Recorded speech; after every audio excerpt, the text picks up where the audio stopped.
Monsieur le Président. Donc, il s'agit de la dotation globale du complémentaire pour le lycée Jean de La Fontaine à Château-Thierry. 2 mois seulement après l'adoption des dotations de fonctionnement des lycées, notre Assemblée est appelée à constater l'insuffisance des crédits alloués à ce lycée.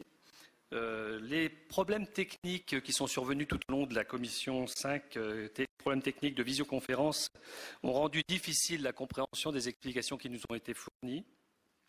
Il semblerait que le fonds de roulement mobilisable ait été surévalué au moment du calcul de la dotation. Ça nous semble quand même peu crédible parce que les comptes financiers des EPLE sont adoptés par le conseil d'administration de ces établissements publics avant le 30 avril de chaque année. Le résultat 2015 était donc connu de la région bien avant le 13 octobre.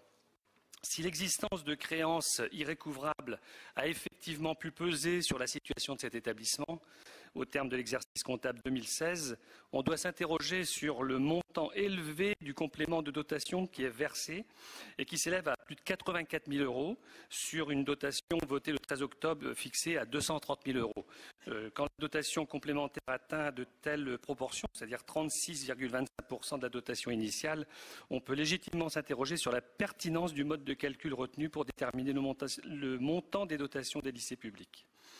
On peut d'autre part s'interroger sur l'utilité ou l'efficacité des représentants de la région qui ont siégé au conseil d'administration de ce lycée.